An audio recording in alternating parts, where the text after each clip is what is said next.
Winning the lottery is something most people only ever dream of having. It's seen as an easy, lucrative shortcut to riches and is also a gateway to financial freedom. But what if I told you winning the lottery could be the worst thing that ever happened to you? Don't believe me? Well, sit back, grab some popcorn, and let's dive in.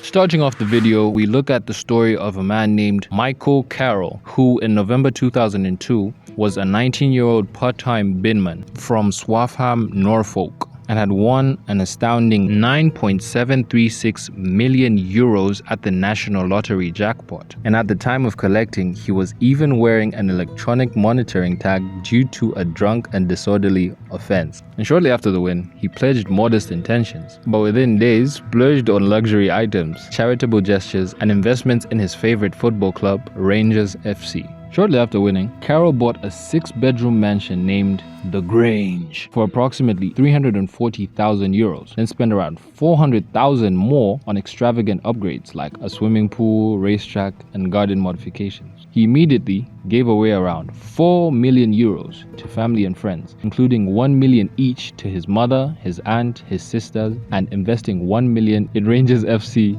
through an affiliate finance service. And by mid-2003, Carroll had triggered friction with neighbors. And in 2005, he received an anti-social behavior order after launching steel balls from his Mercedes, damaging dozens of vehicles and shops. And he was ordered to complete 240 hours of community service and risked jail if he violated the anti-social behavior order. But in July 2004, he was jailed for 5 months for violating a drug treatment order after multi-drug possession admissions. So my boy was, Dennis the Menace in real life. And in 2006, he was convicted for a fray and received a 9-month prison sentence, by which time he had amassed over 42 offenses dating back to 1997. Oh, my boy has some skin in the game. You give me you just have to respect how consistent he is with his antics, because ain't no way, bro, you have 42 offenses dating back to the 90s. His behavior was so bad that it earned him the tabloid nickname Lotto Loot and King of Shavs, featuring heavily in media coverage and a 2005 Channel 4 documentary. Carroll had openly admitted spending large sums on drugs, alcohol, prostitutes, and parties. At his peak, he consumed 2,000 euros worth of crack cocaine daily, drank 2 bottles of vodka per day, and held drug-fueled Roman-style orgies at his mansion. And because of this, he lost friends, marital stability, and family trust. His wife left him in 2003, taking their infant daughter and a divorce settlement of about 1.4 million euros. She accused him of cheating and recklessly squandering their wealth. Over the next 8 years, Carroll spent almost all his winnings on cars, holidays, jewels, homes, drugs, and expensive lifestyle. And by 2010, he was declared bankrupt and claimed job seekers allowance. His mansion had sold for a fraction of its purchase price in a dilapidated state. The once 340,000 euro home was sold for a measly 142,000 as debris and wrecked cars littered the ground. Because of this, Carroll had relocated to Erchle in Scotland and worked in biscuit factories, a slaughterhouse, and delivered coal and firewood. He often worked long shifts and remembered that the suit concealed his identity from those who once taunted him. He further reflected in interviews that becoming broke was the best outcome for him and that he had genuinely enjoyed the years that he had his wealth. But in a surprise turn, he remarried his ex-wife Sandra in late 2021, reportedly after changing his lifestyle and reconciling their differences. We move on to a story of a woman named Evelyn Adams, who in October 1985 was a convenience store clerk in Point Pleasant Beach, New Jersey, who had won a $3.9 million Pick 6 jackpot. And miraculously, just 4 months later, in February 1986, she defied astronomical odds again, winning an additional $1.4 million jackpot, becoming the first person in the US lottery history to secure $2 million jackpots from the same state lottery within months. Both jackpots were paid via mandatory annuity, totaling around $218,000 per year after tax over 20 years. After the first win, Adams had upgraded from buying $25 a week in tickets to $100 per week in tickets, even though she publicly vowed to quit playing after her second jackpot. She used part of her first payout to pay off debts, set up college funds for her daughter, purchased a new car, and gave gifts to friends and relatives. She initially planned to study music and open a music store, but later deferred those plans, instead buying and then selling the convenience store where she had worked. Winning once sparked intense attention. Winning twice, however, made privacy impossible. Adams, who had shared, and I quote, "I couldn't go anywhere without being recognized." Even her close friends and family had bombarded her with requests. Some she gave loans casually, many did not repay them. Following this, Adams had developed a gambling addiction, frequently playing at Atlantic City casinos where she lost substantial amounts of money. In addition to gambling, she made a string of bad business investments, none of which had paid off. Despite receiving millions, she gave away large shares, gambled heavily, and suffered investment losses. And by around 2012, Adams had spent her entire fortune and was living in a trailer park with no remaining winnings. Evelyn Adams' case is extraordinarily rare, not just for winning twice in quick succession, but for the complete reversal of fortune that followed. And her story ranks amongst the most poignant examples of how sudden windfalls without planning or self-restraint can lead to financial ruin. We follow this one up with the story of a man named Billy Bob Harrell Jr., who in June of 1997 was a 47-year-old former Marine working at Home Depot in Harris County, Texas. While working there, Bob had struck the jackpot with a $31 million prize, the sole winner of that draw. He had simply bought a quick ticket and his life had changed overnight. He opted for the annuity payout of typically $1.24 million per year for 25 years, receiving the first installment at an official ceremony where he reflected on his family's long struggles. So Bob was a deeply religious man. He donated generously about 10% of his annual winnings to his church and to charities, including funding 480 turkey dinners for needy families annually. He invested in real estate and vehicles, purchasing a ranch, multiple homes for relatives, and new cars for himself, his wife, Barbara Jean, and their children. Bob's generosity rapidly became a burden. Family, friends, church members, and even strangers began seeking loans or handouts. He became unable to say no,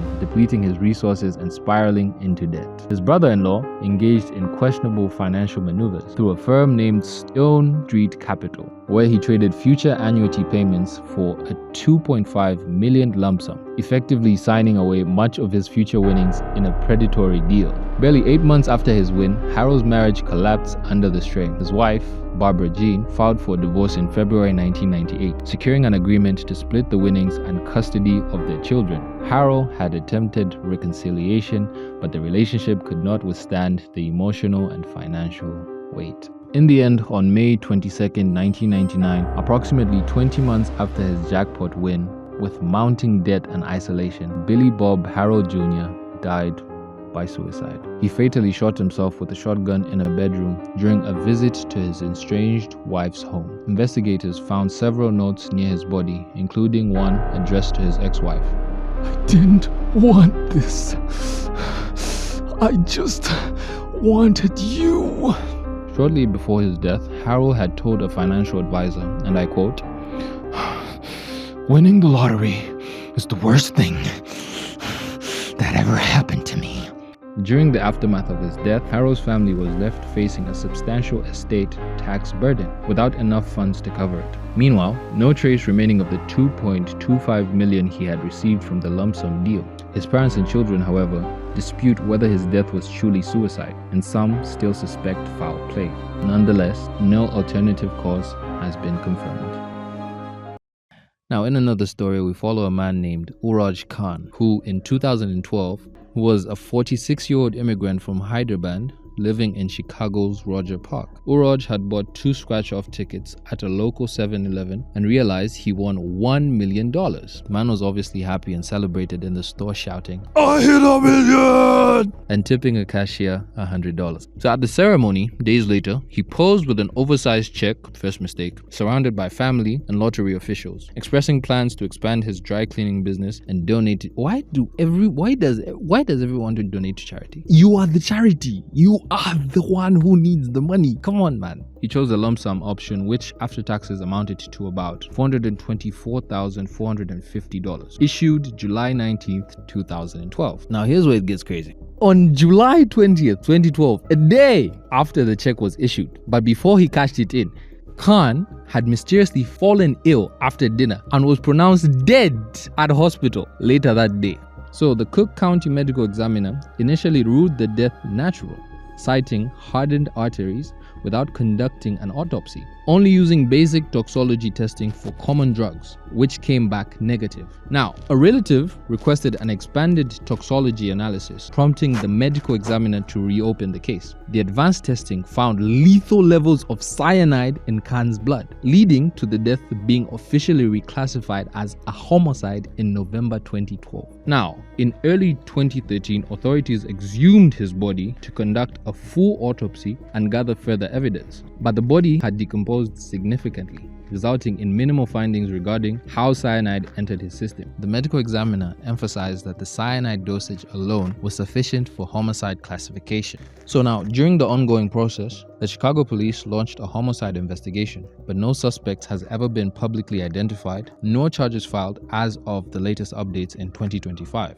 The investigation remains at a standstill due to the lack of cooperative witnesses, according to the family members, frustrated with the pace of progress.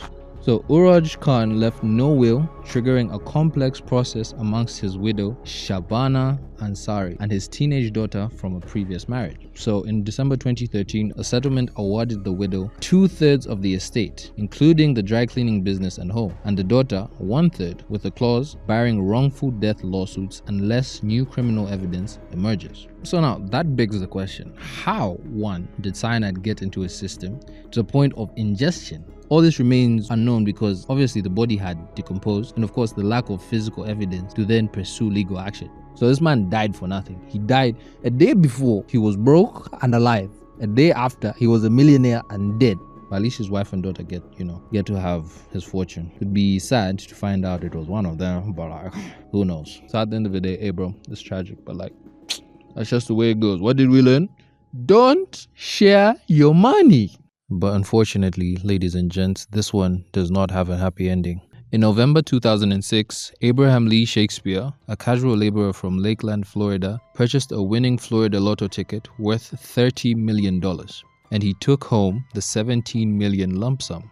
Known for his generosity, he paid off mortgages for friends and strangers and bought a home, car, and other assets. But within months, Shakespeare found himself overwhelmed by persistent requests for money. He reportedly isolated himself and told loved ones, "I'd have been better off broke," as his wealth evaporated over time. But somehow during his isolation period, in late 2008, a woman named Doris Moore befriended Shakespeare under the pretense of writing a book about his life and managing his finances. But suddenly, in April of 2009, Shakespeare had suddenly vanished. His family reported him missing around November that year, 7 months later. Miss Moore, who had claimed that he had relocated to avoid financial pressure, and even arranged a fake phone call to Shakespeare's mother using an accomplice whose name was Greg Smith. Now, this is where things start to become interesting, because Shakespeare's family, being unsatisfied with this story, hired detectives who had noted that Shakespeare's only phone contact before disappearing was with Moore. So they traced the phone call and orchestrated a sting. An undercover officer posed as an informant and managed to extort $50,000 from Moore for details and a confession. And in the confession lies a murder. Moore led the informant to her Plant City property and handed over a gun and a map marking the burial site spot under a concrete slab. And unfortunately, the authorities uncovered Shakespeare's body beneath a concrete slab in her yard, with 2 bullets lodged in his chest. So in 2012, Moore was tried for first-degree murder. The prosecution argued she swindled the remaining funds, shot Shakespeare, and orchestrated a cover-up. And the judge, who described her as cold, calculated, and cruel. And after only 3 hours of deliberation, the jury found her guilty. She received life imprisonment without parole, plus an extra 25 years for using a firearm. So what have we learned today? Money is the root of all evil. But if you shut your mouth about it, you might live long enough to see it ruin your life.